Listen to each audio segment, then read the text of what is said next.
Does it say, so, okay, so let's start that again then. It's not saying on my screen that it's recording. It's saying that Does it normally go red? I've never recorded, but it's saying that it's recording and I've got a pause button that I can see. So we're... Okay, yeah, awesome. So I'll edit this. Yeah. I'm recording to my, my laptop. So then I'll share the file with you once we're done. Yeah, that's amazing. Okay, awesome. So I'll just have a little pause now and then we'll start. Hi, Roseviz, Janie Finlay here. We've been catching up with a range of people around the community, sharing insights into this new world that we find ourselves in. And I was having a chat to Rob. You've had some friends reach out recently in areas that you can support with?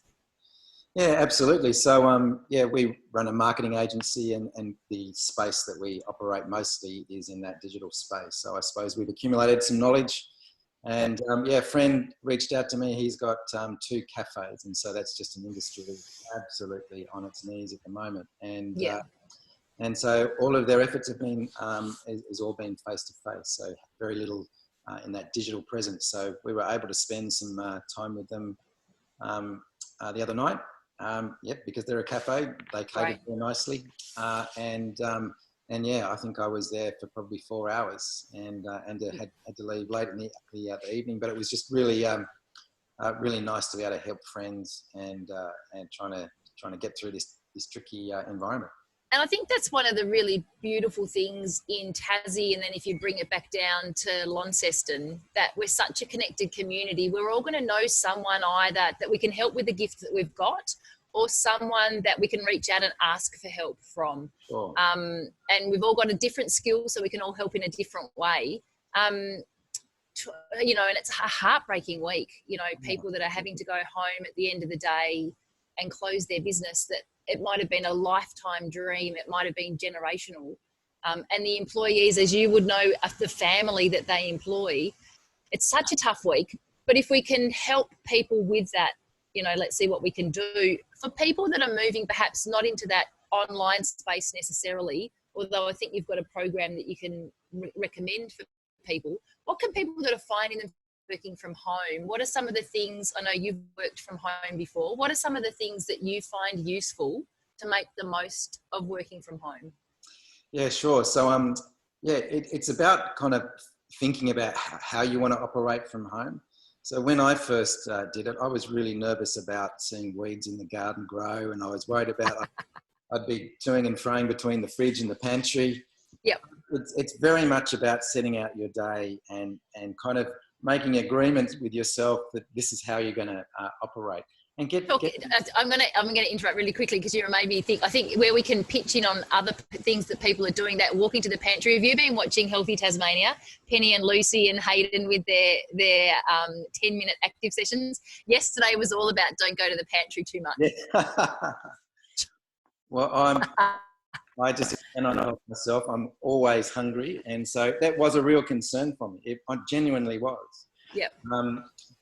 But the thing that I found myself doing is that, you know, you would take phone calls and I'd make sure I'd stand up and I'd start to walk around. And sometimes I did find myself out in the garden picking weeds when I was talking to a customer, and then I have to run inside to get to my laptop to make a calendar booking or something like that. So sometimes I would forget that I was in that work mode. But I think, yeah, having a little bit of structure around your day is really, really important.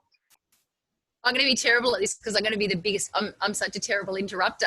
But what you just said, I don't know if you've seen the YouTube video that's been going around about someone doing a Zoom call for the first time.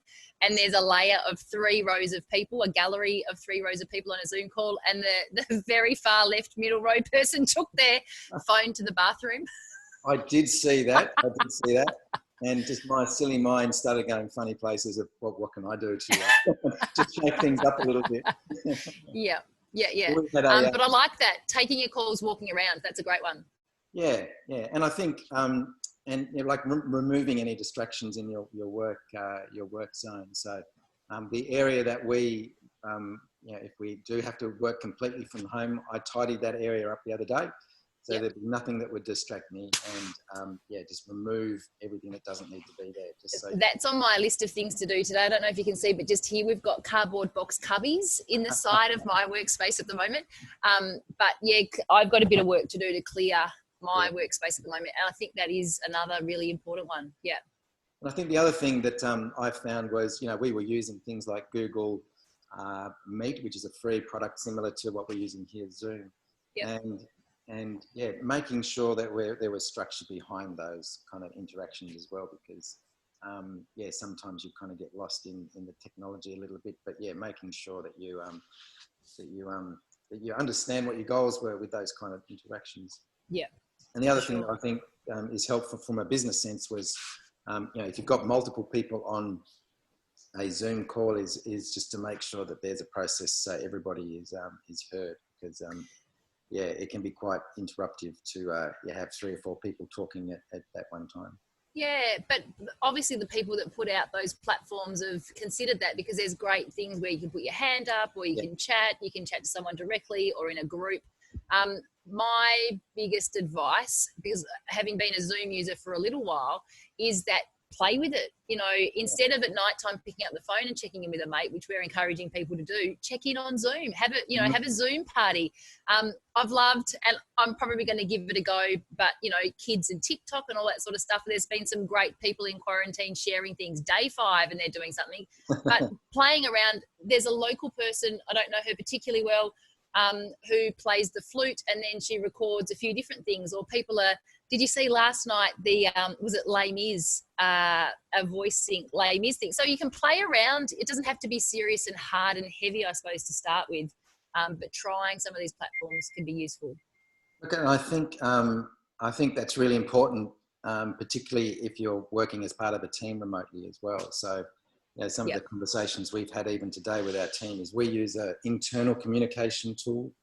It's called Slack. And so all our email inboxes get inundated. So rather than sending an email, we'll send a message via Slack. And we've got some channels in there that are just purely for fun. Am I allowed to swear, Janie?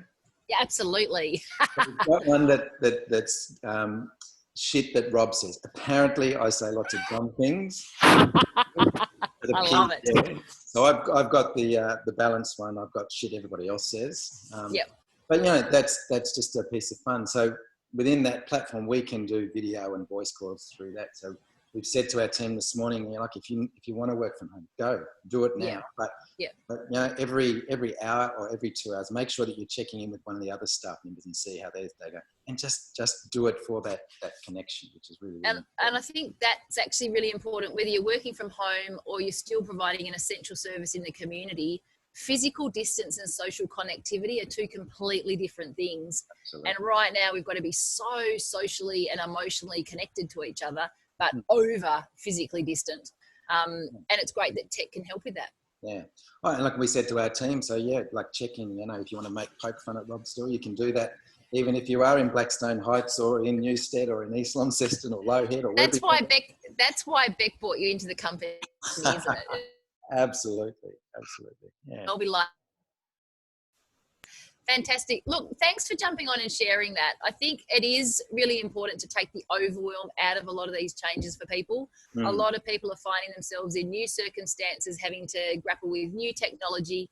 And one of the things that I've been trying to demonstrate over the last couple of days is you don't have to get it right first. Just have a go, reflect on it, have another go, reflect on it, and reach out if you need a hand. Now, before we actually pressed record on this, you were talking about the Digital Ready program, and I think that's something that's going to be really useful for people. Sure. So it's an existing program, and it's through the Department of State Growth, and every business, and it is really tailored for that small to medium-sized business. If they need a hand or some advice in anything to do with the digital space, so it might be, how do I set up a Zoom call? How do I add a shopping facility to my website? How do I maximize my business exposure during these awful times on social media? So we're just working out some details. So guaranteed 2 hours free, and we do it remotely over Zoom or Google Meet. But in the next few days, the government will announce that they're ramping up that program so that we can most likely offer a little bit more. So The best thing to do is to do a Google search on Digital Ready Tasmania. They've got a site. It's got fantastic resources there. No matter where you are in the state, you can book an appointment with a digital coach. There's 6 of us around the state. So it's an invaluable tool. And we'll put a link in the comments under this video so people can get there directly. So that'd be amazing. So thanks so much for your time. Thanks for sharing your tips. Thanks for being Rob that people can, laugh at and enjoy and have some fun with. That's important. Thanks for having something to share. But the other thing as well is your company, King Thing, you've had a frame, I think you call it, around on people's profiles at the moment, support Tassie business. Thank you for what you're doing with that as well in the community. Right now, there is nothing more beautiful, I think, and protective than living in Tasmania. If we all do the right thing and follow the rules and connect in and support each other in whatever way we can, we're going to get through this. So to you and your team, I wish you well. Take care, stay safe, and thanks for your time today. You too. Pleasure. Yeah, thank you.